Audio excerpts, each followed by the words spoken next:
La réalité aujourd'hui, mesdames les ministres, c'est que l'agriculture française sert depuis trop longtemps de monnaie d'échange dans les traités européens, sans que nous puissions nous y opposer, engendrant une chute drastique des prix agricoles. La réalité, mesdames les ministres, c'est que de ce fait, le revenu horaire moyen d'un agriculteur en France est de 8 €, encore moins pour les éleveurs de vaches allaitantes, soit bien en dessous du SMIC, pour des semaines de travail qui dépassent souvent 70 heures, incluant les week-ends et les nuits. La réalité, mesdames les ministres, c'est que tous les Français en paient désormais le prix, qui verront déferler dans leurs assiettes de la viande bourrée aux hormones de croissance, produite dans des pays où la traçabilité reste un concept flou. La réalité, c'est que nos agriculteurs ne veulent pas mourir et que nos assiettes ne sont pas des poubelles. Faute d'avoir su conserver notre souveraineté depuis 25 ans, les gouvernements français successifs se sont montrés distants, timides, frileux vis-à-vis de cet accord UE-Mercosur. Pour obtenir le retrait du volet agricole, il aurait fallu être combatif, pugnace et déterminé. Alors que l'accord se finalisait, Emmanuel Macron déclarait en juin 2019 que cet accord est, je cite, « bon pour nos entreprises et nos emplois ». Or, le volet agricole de cet accord est une tragédie. Il va à l'encontre de nos intérêts les plus vitaux, à savoir la survie de nos agriculteurs. Sans eux, pas de souveraineté alimentaire pour la France. Sans eux, nous dépendrons définitivement des agriculteurs sud-américains et nous nous lierons à leurs économies fragiles et donc à leur destin. Leurs normes sociales et environnementales seront les nôtres. L'accord viendra parachever notre dépendance agricole, car il prévoit la suppression à terme de 92% des droits de douane sur les produits que l'UE importe du Mercosur. Le gouvernement, après avoir abandonné l'idée des aides compensatoires, nous a dit « Ne vous en faites pas, il y aura, et nous y travaillons, une réciprocité dans les normes avec les clauses miroirs. Mais soyons sérieux. Qui peut croire que ces pays respecteront les standards ? Même la Commission européenne admet que la transparence et les contrôles sont inexistants. Le 9 novembre dernier, en toute discrétion, une branche de la Commission européenne publie un audit sur la surveillance de la grippe aviaire au Brésil, fondé sur des inspections menées sur place entre avril et mai 2023. Que révèle ce rapport ? Ce que nous savons déjà, que ce géant de la volaille qu'est le Brésil est incapable de garantir des normes sanitaires minimales.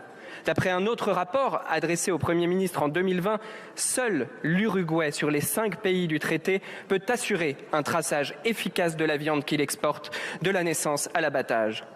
Et pendant ce temps, nos éleveurs français, soumis aux normes les plus strictes, se battent pour survivre. On oblige nos éleveurs à abattre leurs cheptels malades, mais on autoriserait le Brésil à nous inonder de leurs bêtes malades. Mais de qui se moque-t-on ? Vous aurez beau signer n'importe quelle clause miroir et clamer que c'est une victoire, les Français ne sont pas dupes. Vous n'avez pas le contrôle sur les systèmes de traçabilité sud-américains. Vous ne pourrez pas contrôler ce bétail. Et nous aurons, nous aussi, Français et Européens, des hormones, des pesticides et des antibiotiques à foison dans nos assiettes. Alors finalement, confronté à ces nombreuses évidences, mais surtout à la colère des agriculteurs, le Premier ministre nous dit en fin de compte qu'il faut refuser l'accord. La réalité, chers collègues, c'est que le gouvernement est impuissant, car incapable de s'opposer à cet accord. En effet, depuis 25 ans, tout ce qui se passe à Bruxelles échappe à la France et notre influence diplomatique est réduite au néant.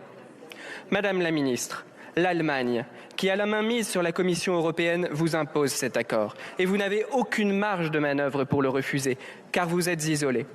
Il n'a pas suffi qu'Ursula von der Leyen se maintienne à la tête de la Commission européenne. Le négociateur européen pour l'accord avec le Mercosur, lui aussi, est allemand. Ce sont aussi les Allemands qui avaient demandé la scission de l'accord, isolant sa partie commerciale pour la faire adopter sans unanimité et donc contourner le veto français. Et comment leur en vouloir de défendre leurs intérêts nationaux ? L'accord permettra une expansion inédite de l'industrie automobile allemande et de ses produits chimiques. Et ce n'est malheureusement pas M. Séjourné qui pourra peser face à eux au sein de la nouvelle Commission européenne, faute de poids politique et faute d'une bonne maîtrise de l'anglais. Enfin, si par miracle une minorité de blocage se construisait, ce serait grâce à des pays comme l'Italie ou la Pologne, comme vous l'avez signalé, qui ont encore à cœur de défendre leurs intérêts, ceux de leurs agriculteurs et notre souveraineté alimentaire.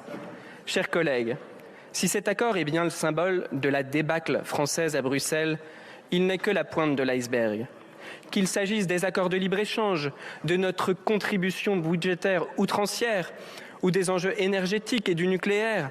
Nous subissons le déclin de l'influence française et l'échec de la diplomatie européenne d'Emmanuel Macron. Que de renoncements, que de trahisons et surtout que de temps perdu. Et aujourd'hui, la situation paraît irréversible. Au groupe UDR, notre position est claire. Cet accord est une honte et nous sommes évidemment contre. Face à l'impuissance de nos gouvernants pour s'y opposer, nous nous tournons vers les Français. Il est urgent de bâtir une alternance politique, car seule l'union des droites pourra protéger nos agriculteurs face à cette mondialisation à marche forcée qui nous est imposée. Pour cela, nous souhaitons replacer nos agriculteurs dans le rôle d'entrepreneurs, non de gestionnaires soumis à une bureaucratie bruxelloise asphyxiante. Alléger leur fardeau fiscal et administratif est notre priorité. Nous imposerons en premier lieu un moratoire sur ces réglementations étouffantes, le temps d'un audit complet qui mesurera leur impact réel sur notre compétitivité. Et ensuite, comme pour tous les entrepreneurs, nous libérerons les agriculteurs du supplice fiscal par une réduction drastique des charges et des impôts.